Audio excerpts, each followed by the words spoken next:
시편 120편부터 134편까지 15개의 시편이 있는데 여기에는 여러분이 조용히 성경을 살펴보면 똑같은 부제가 붙어 있어요. 모두가 동일한 부제인데 15개 모두 위에 성전에 올라가는 노래라고 하는 부제가 붙어 있습니다.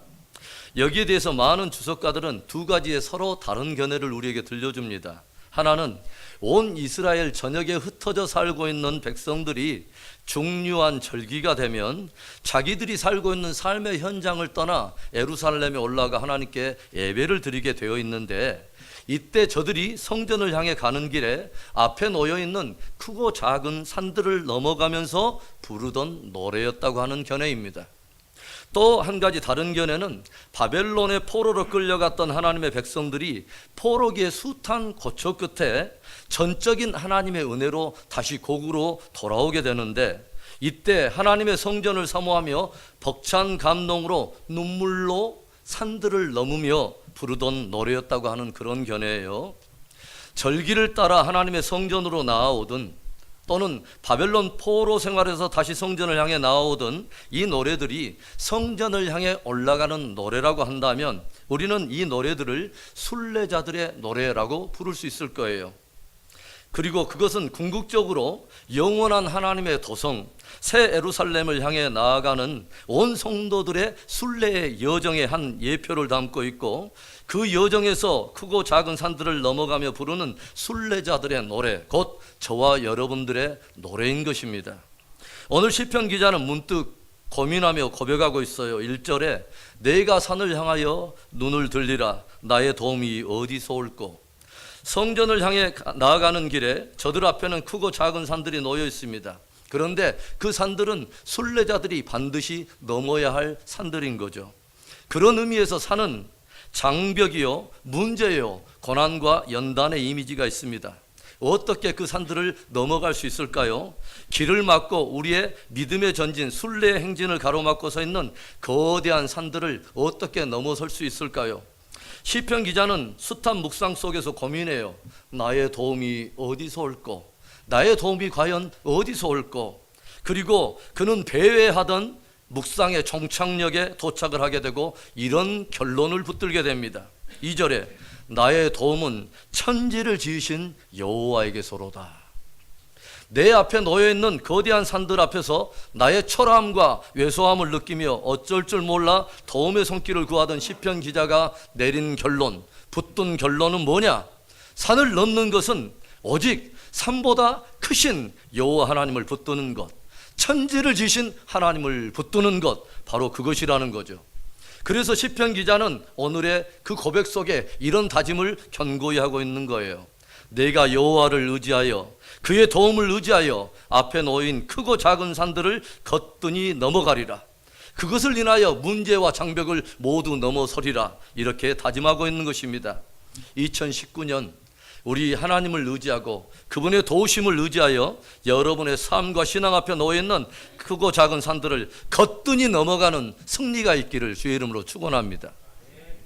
저는 산이 많은 네팔에서 첫 선교지 생활을 했어요. 8,000m가 넘는 세계 14개의 높은 산 가운데 10개가 네팔에 있습니다. 7,000m가 넘는 높은 산이 네팔에 250개가 있고 6,000m가 넘는 산들은 그냥 아예 동네 길로 치는 나라가 네팔입니다. 비행기를 타고 네팔 영공에 들어서면 구름 위에 치솟아 올라있는 그 높은 산들의 그 봉우리 위에 찬란한 태양빛이 머물러 있는 것을 보게 되는데 꼭 루비를 박아 놓은 것처럼 그처럼 영롱하고 아름답고 그렇게 장관일 수가 없어요. 그런데 그렇게 영롱하고 아름답게만 보이던 산들이 저희 선교 사역에서는 가장 강력한 장애가 되고 넘어서야 될 실제적인 벽이 되었습니다. 산악지형에 개척되어 있는 수많은 교회들을 순방하고 그 연약한 교회들을 붙들어 주는 게 저의 주 사역이었기 때문에 그렇죠. 산악지형 곳곳에 세워져 있는 교회들을 향해 나아가는 나의 순례의 여정에는 크고 작은 산들이 하나의 벽과 장애처럼 앞에 놓여 있었고 저는 반드시 그 하나의 산들을 다 넘어서야 했던 것입니다. 오늘 시편 말씀 안에는 하나의 아이러니컬한 대목이 있다고 저는 생각해요. 천지를 지으신 여호와라고 하는 이 대목입니다.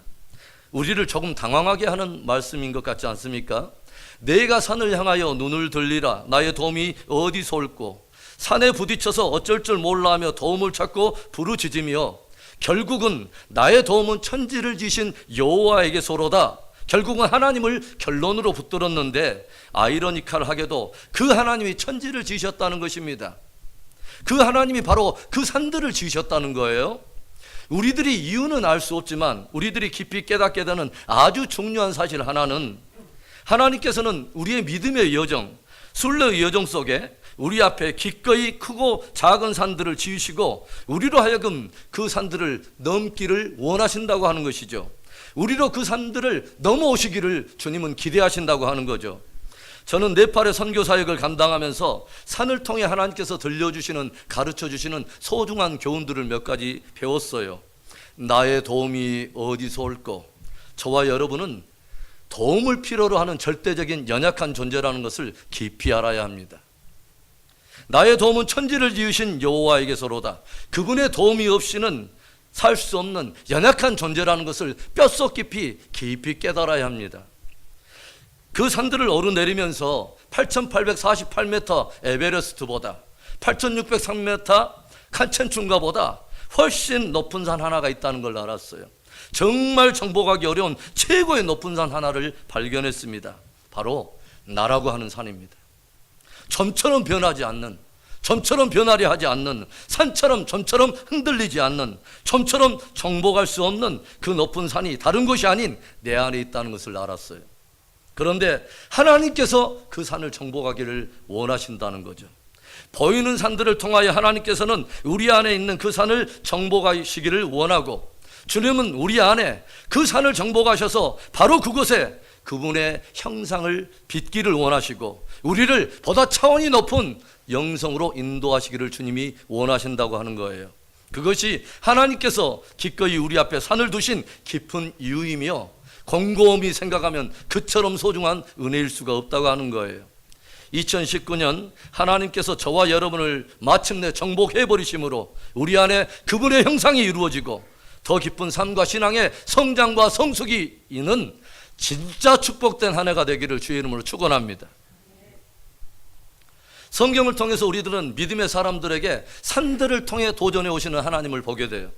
그리고 하나님의 도전 앞에 기꺼이 산을 오르고 그 정상을 차지함으로 저들이 바로 그 정상에서 이제는 산 아래와는 전혀 다른 차원의 하나님의 돌파와 어떤 은혜의 신비를 경험하게 되고 산 아래와는 전혀 다른 차원의 하나님의 능력과 축복을 맛보고 산 아래와는 전혀 다른 차원의 찬란한 영광과 승리를 경험하는 것을 우리가 보게 된다는 것이죠.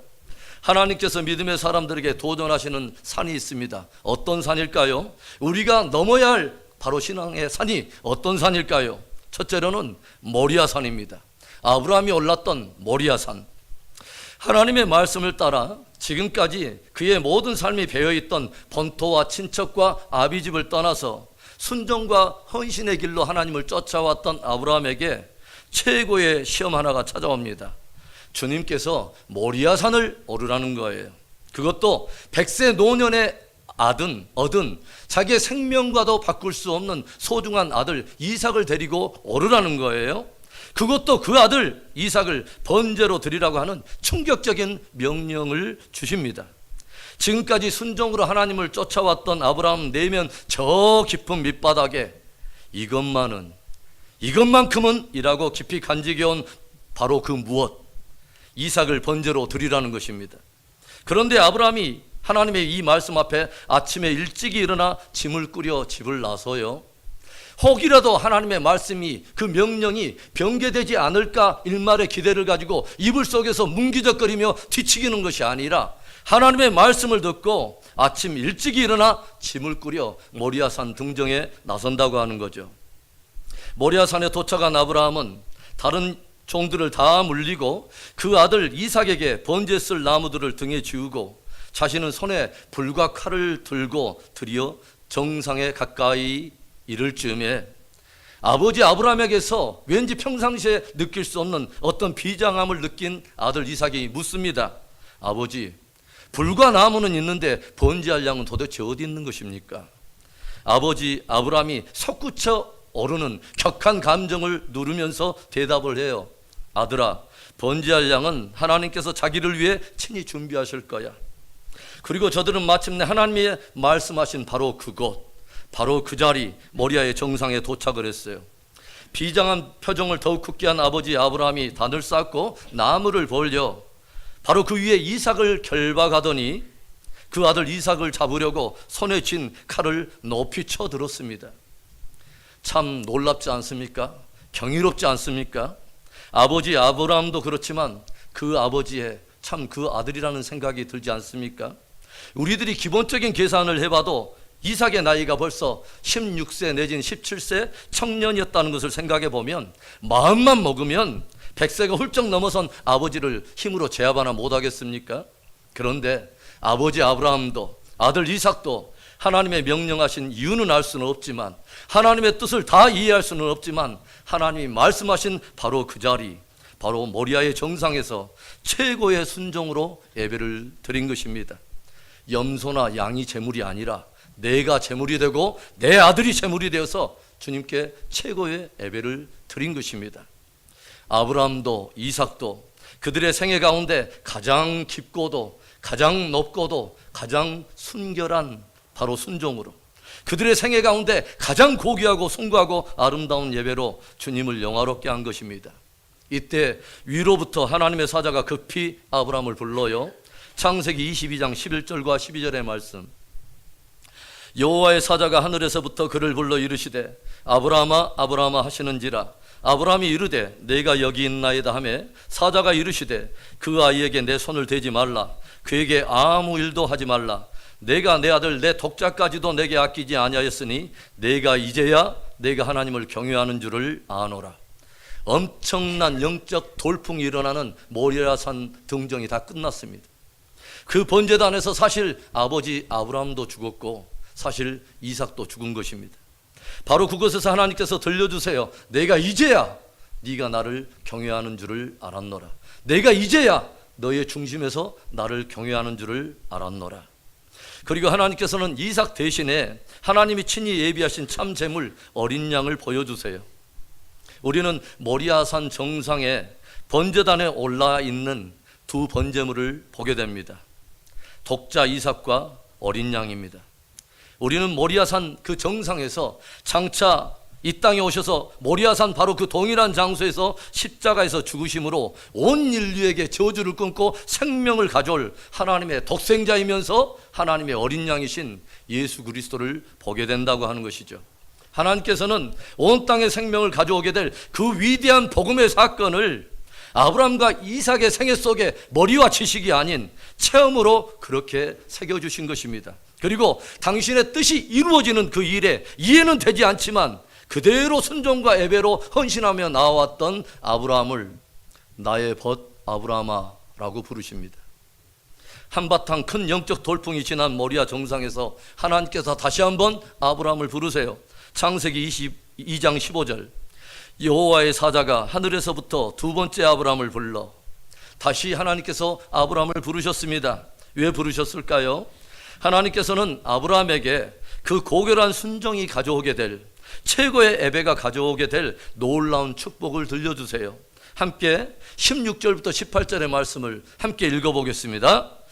이르시되 여호와께서 이르시기를 내가 나를 가리켜 맹세하노니 내가 이같이 행하여 내 아들 내 독자도 아끼지 아니하였은즉 내가 내게 큰 복을 주고 내 씨가 크게 번성하여 하늘의 별과 같고 바닷가의 모래와 같게 하리니 내 씨가 그 대적의 성문을 차지하리라. 또 내 씨로 말미암아 천하 만민이 복을 받으리니 이는 내가 나의 말을 준행하였음이니라 하셨다 하니라. 아멘. 모리아산 정복이 가져오게 될 축복, 그 순결한 순종과 예배가 가져올 축복, 그것이 뭘까요? 내가 내게 큰 복을 주리라. 내가 너의 생을 참으로 복되게 하리라. 그리고 이어지는 축복, 너의 씨가 밤하늘의 별처럼 바닷가의 모래처럼 번성케 되리라. 내 씨가 대적의 문을 차지하리라. 내 씨로 말미암아 천하 만민이 복을 얻게 되리라. 일세에 예배와 순종의 헌신이 그대로 자녀들과 후손들의 축복의 토양이 되고 축복의 생수가 되어서 그 자녀와 후손들이 번성하게 되고 영적 전쟁에서 승리하게 되고 천하 만민 가운데 복을 흘려버리는 축복의 통로로 주님이 삼으시겠다고 하는 것입니다. 무엇에 따른 축복입니까, 여러분? 이는 네가 나의 말을 준행하였음이니라. 온전한 순종, 온전한 예배로 2019년 모리아 산 정상에 서서 우리들이 복될 뿐만 아니라 우리들의 자녀들이 번성하게 되고 우리의 자녀들이 영적 어둠의 진들을 다 파쇄하고 그 대적의 문을 취하고 저희들 까닭에 천하 만민이 복을 얻게 되는 신앙의 가문을 이루는 2019년 되기를 주의 이름으로 축원합니다. 하나님께서 믿음의 사람들에게 도전하신 산이 무엇일까요? 우리가 넘어서야 될 산이 무엇일까요? 둘째로는 신의 산입니다. 모세가 올랐던 신의 산. 아브라함에게 모리아 산에 오르라 하신 하나님께서 이제 모세에게 너는 신의 산에 오르라 라고 말씀하세요. 출애굽기 24장 12절의 말씀. 여호와께서 모세에게 이르시되 너는 산에 올라 내게로 와서 거기 있으라. 내가 그들을 가르치도록 내가 율법과 계명을 친히 기록한 돌판을 내게 주리라. 400년간의 애굽에서 종살이를 마치고 광야에 나온 이스라엘 백성들을 하나님이 신광야에 모으시더니 모세에게 명령을 해요. 너는 신의 산에 오르라. 목적이 무엇입니까? 내가 율법과 계명을 친히 기록한 돌판을 내게 주리라. 한마디로 하나님의 말씀을 주시겠다고 하는 것이죠. 그래서 이 말씀에 모세가 신의 산으로 올라 40일 40야를 이 세상의 모든 양식을 다 금하고 오직 하나님의 말씀을 받습니다. 성경은 신의 산에 오른 모세가 그 정상에서 크고 두려운 그리고 가장 영광스럽고 위엄 있으신 하나님 앞에 머물며 말씀을 받는 장면을 섬세하게 기록하여 들려줘요. 성경은 이 모세에 대해서 저는 여호와를 대면하여 알던 자라 라고 기록하고 있습니다. 여러분, 신의 산의 정상 바로 그곳에서 여호와를 대면하던 이 모세는 어떤 광경을 목격했을까요? 어떤 하나님을 체험했을까요? 그 크고 두려운 하나님, 영광의 하나님께로부터 끊임없이 진리의 말씀이 흘러나온 것을 목격했다고 하는 거죠. 그분의 입에서 흘러나오는 권능의 말씀을 목도했다고 하는 거죠. 그 말씀이 능력에서 돌판을 뚫고 새겨지는 그 하나님의 말씀을 받았다고 하는 거죠. 그는 진리의 하나님을 만난 것입니다. 말씀하시는 하나님을 만나는 거예요. 하나님께로부터 말씀이 새겨진 두 돌판을 받은 모세는 이제 그 돌판을 가지고 산 아래로 내려옵니다. 모세의 품 안에는 돌판이 안겨져 있지만 모세가 알고 있는 보았던 것, 확신한 것 하나는 거기에 새겨진 말씀이 신적 권위를 가지고 있다고 하는 거죠. 그 말씀이 그냥 돌판에 새겨진 글자가 아니라 종이에 새겨졌다고 그냥 문자가 아니라 엄청난 그 하나님의 입으로부터 그분의 능력으로부터 나온 하나님의 말씀이라는 것을 정확히 알고 있다고 하는 거죠. 여러분, 변화는 바로 여기서부터 일어나는 것입니다. 하나님의 말씀을 진짜 하나님의 말씀으로 받는 그 마음에서 참된 변화는 일어나는 것입니다. 하나님께서는 400년의 기나긴 세대와 세대를 이어오면서 백성들 안에 각질화되어 있는 애굽적 속성과 애굽의 가치관, 바로의 사상으로 찌들어져 굳어져 있는 모든 잘못된 비진리와 세속적 가치관을 벗겨내기 위해 단 하나를 딱 주십니다. 이거면 충분하다고 주신 것이 하나님의 말씀입니다. 하나님의 말씀. 또한 그 말씀은 구원받은 사람들이 이제 하나님의 사람, 하나님 나라의 백성으로 어떻게 살아가야 할 것인가, 어떻게 구별되게 살 것인가 하는 것을 친히 말씀하시고 친히 새겨주신 하나님의 말씀이었다고 하는 거죠. 모세는 시내산 정상에서 그 어떤 주석가의 해석이나 변증가의 도움이 필요 없는, 아니 해석이나 또 다른 변증을 해서는 안 될 그 어떤 말씀 하나도 제 맘대로 걸려서 버리거나 또한 제 맘대로 생각하면서 덧붙여서는 안 될 말 그대로 온전한 하나님의 말씀을 받았다고 하는 것이죠. 말씀을 읽을 때, 말씀을 들을 때, 말씀을 받을 때 신의 산에서 하나님을 대면하여 모세가 받은 것처럼 진정한 신적 권위의 말씀으로 받고 진실로 하나님의 말씀이기에 경외함으로 순종하는 은혜가 있기를 주의 이름으로 축원합니다. 그런데 여러분, 신의 산 정상에서 하나님께로부터 돌판을 받아온 모세가 이제 백성들의 진에 도착했을 때 산 아래에 있는 백성들의 상황이 어떠했을까요? 출애굽기 32장을 보면 난리도 그런 난리가 없습니다, 여러분. 저들이 과연 하나님의 백성 맞는가? 애굽에 하나님이 베푸신 엄청난 그 권능의 심판과 그분의 능력을 경험한 사람들 맞는가? 저들이 과연 유월절을 경험한 사람들 맞는가? 저들이 앞에 나 있는 사망의 길 한복판에 하나님의 능력으로 그 바다가 갈라지며 과연 그 바다를 건너온 기적의 사람들이 맞는가? 생각할 정도의 엄청난 타락의 모습을 보여줘요. 아론이 백성들의 압력에 눌려서 마침내 금고리 반지들을 모아서 그것을 녹여 부은 것으로 황금 송아지를 만들었는데, 백성들은 그것을 숭배하면서 저들이 하나같이 뭐라고 하는지 아십니까? 출애굽기 32장 4절에 아론이 그들의 손에서 금고리를 받아 부어서 조각칼로 새겨 송아지 형상을 만드니 그들이 말하되 이스라엘아, 이는 너희를 애굽 땅에서 인도하여 낸 너희의 신이로다 하는지라. 시내산 아래에는 사람들이 제멋대로 고안해서 만들어낸 황금 송아지를 하나님으로 경배를 해요. 그 앞에서 각종 무의와 방탕의 잔치를 벌이면서 그것을 예배라고 하나님 앞에 올려드려요.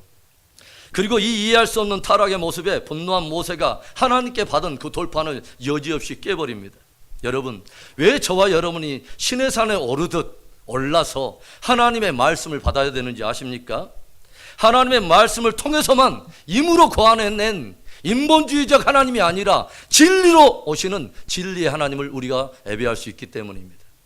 우리가 하나님의 말씀을 통해서만 인본주의로 고안해낸 인본주의적 예배가 아니라 하나님이 말씀하시는 성령과 진리로 예배하는 바로 진짜 예배를 드릴 수 있기 때문에 그렇습니다. 우리가 하나님의 말씀을 통해서만 애굽을 벗어난 하나님의 백성들에게 어떻게 순례 행진을 전진하며 마침내 축복의 가나안 땅에 들어갈 수 있는가 하는 하나님의 우리를 향한 주님이 경계하여 정해주신 하나님의 말씀을 붙들고 삶의 열매를 맺을 수 있기 때문에 그렇습니다. 하나님의 말씀을 통해서만 하나님이 이루실 그분의 뜻과 역사의 방향을 알 수가 있다고 하는 거죠. 감사하게도 하나님께서는 범죄한 이스라엘 백성들을 위해 또 한 번의 은혜를 베풀어 주세요.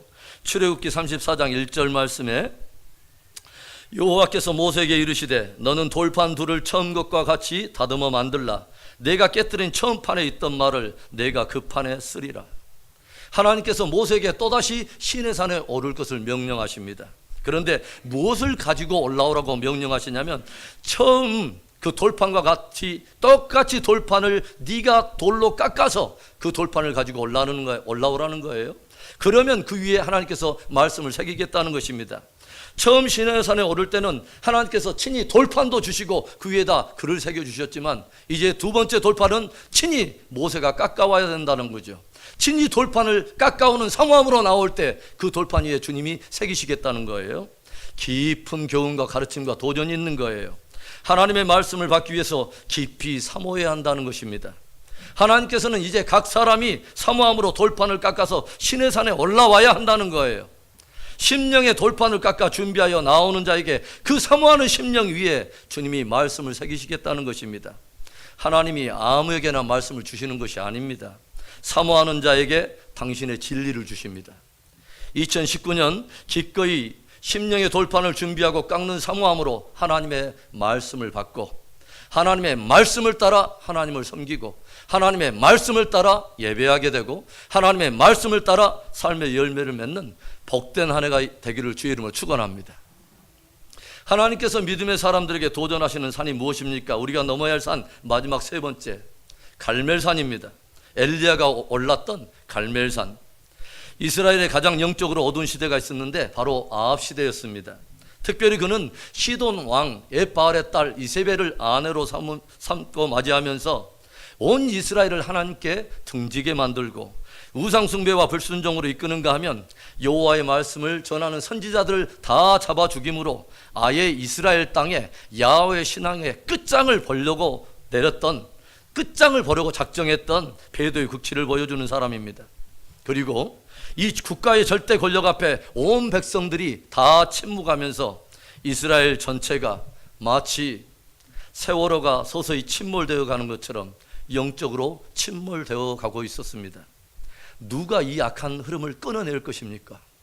누가 이 어둠의 기류를 감지하고 기꺼이 그것을 막아서서 한 획을 그으며 그 타락한 백성들을 다시 돌이킬 것입니까? 바로 그 위기의 때 한 사람이 총체적인 악의 흐름을 가로막고 서서 도전장을 던져요. 누구일까요? 디셉 사람 엘리야라고 하는 사람이죠. 그 안에 하나님의 거룩한 의분, 의로운 분노를 가진 엘리야가 흔연히 일어나서 아합 왕의 악을 경고하고 백성들의 침묵을 꾸짖더니 온 땅을 우상 숭배와 거짓으로 또 파멸로 이끌어가는 바알과 아세라 선지자 850명을 갈멜산 정상에 초대합니다. 그리고 과연 바알과 여호와 둘 중에 누가 진짜 하나님이냐, 이것을 가려내기 위한 한판 승부를 제안해요. 1대 850의 싸움. 아니, 더 엄밀히 말하면 1대 아방 산하의 모든 나라, 1대 온 나라와의 싸움이라 할 만큼 당대 세계 최고의 영적 전쟁이었습니다. 엘리야의 제안이 무엇이었어요? 송아지 둘을 가져다가 각각 자기가 섬기는 그 신들을 향해서 번제단을 쌓고 그 위에 나무를 버려 그 위에 제물을 올려놓자는 거죠. 그리고 불은 놓지 말고 각기 자기가 섬기는 바로 신의 이름을 부를 때에 하늘로부터 불을 내리는 자가 바로 그분이 참신이요 참 하나님이 될 거라고 하는 것이죠. 그래서 이제 제단을 쌓은 바알과 아세라 선지자 850명이 바알의 이름을 부르기 시작합니다. 제단 주변에서 뛰놀며 큰 소리를 지르고 소동하면서 나중에는 저들은 자기들의 몸을 자해하면서까지 처절하게 바알의 이름을 불러요. 그러나 그 처절한 몸부림에도 불구하고 아무런 응답도 아무런 소리도 없이 그렇게 저들의 의식은 공허하게 끝이 납니다. 이제 엘리야의 순서가 다가왔어요. 그런데 엘리야가 어떻게 합니까? 돌로 제단을 쌓더니 제단 주위에 제법 깊고도 넓은 도랑을 파내요. 그리고 제단 위에 4통의 물을 길어다가 그 제단 위에다 부어버리는 거예요. 한 번도 아니라 무려 3번씩을 그렇게 하면서 제단 위에 흘러내리는 물이 옆에 만들어진 또랑을 다 가득 채워서 범람하게 되었습니다. 그리고 엘리야가 간절히 하나님께 이렇게 기도합니다. 하나님, 이스라엘의 하나님 여호와여, 오늘 주 여호와가 참 하나님이신 것과 내가 참된 주의 종인 것과 주께서 그 백성들의 마음을 돌이키기를 원하신다는 것을 저들로 알게 하소서.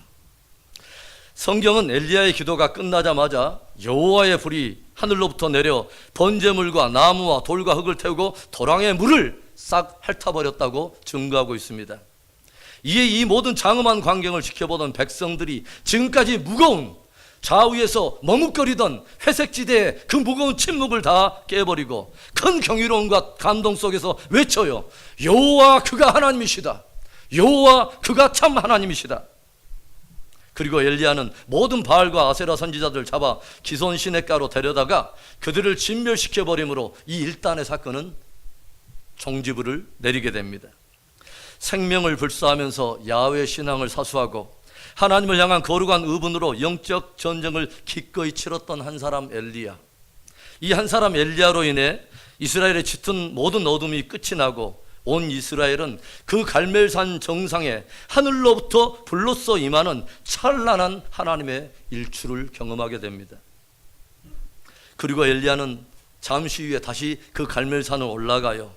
왜냐하면 그동안 이스라엘의 불순종과 우상 숭배 때문에 그 온 전역을 사로잡았던 기근과 가뭄과 모든 어둠을 해결하기 위해서, 그리고 두 무릎 사이에 고개를 쳐박고 하나님의 긍휼을 구하기 시작합니다. 여러분, 얼마나 감동이 됩니까? 얼마나 정말 감동이 됩니까? 한 번, 두 번, 세 번 간절히 기도하고 7번까지 그렇게 기도할 때에 그의 사환이 들려줍니다. 저 멀리 바다에 사람 손바닥만한 구름이 일어나나이다.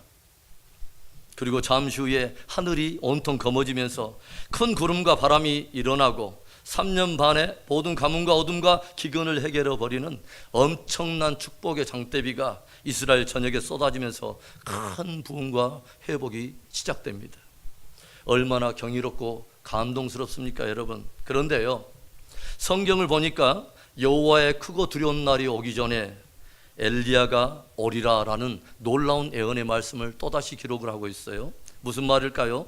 하나님은 하나님을 향한 절대 믿음과 기도의 능력에 사로잡혀 있는 엘리야의 세대를 기대하신다는 것이죠. 그 엘리야의 세대를 주님이 일으키시겠다는 거죠. 그 엘리야의 세대로 자기를 기꺼이 반응하는 사람들을 통해 예전 갈멜산의 승리와 부흥을 주님이 다시 부으시겠다고 하는 거죠. 2019년 여러분의 삶과 신앙, 가정과 공동체 모든 어둠이 벗겨지고 큰 획을 꺼버리는 모든 가뭄과 기근이 다 끝이 나고 갈멜산의 승리와 부흥이 부어지는 위대한 승리가 있기를 주의 이름으로 축원합니다. 사랑하는 성도 여러분, 찬란한 일출을 보기 위해 올라야 할 산이 엔젤레스 크레스트나 빅베어만은 아닙니다. 영적 돌파와 부흥과 승리의 일출을 보기 위해 저와 여러분 믿음의 사람들이 올라야 될 산들이 있는 것입니다. 너는 이삭을 데리고 모리아 산에 오르라. 돌판을 깎아 시내 산에 오르라. 총체적인 악을 끊어버리고 축복과 부흥과 회복의 단비를 위해 갈멜산에 오르라. 2019년 모리아산도 정복하고 시내산도 정복하고 갈멜산도 정복하여 그 정상에 부으시는 하나님의 영광과 축복과 부흥을 경험하는 승리의 한 해가 되기를 주의 이름으로 축원합니다.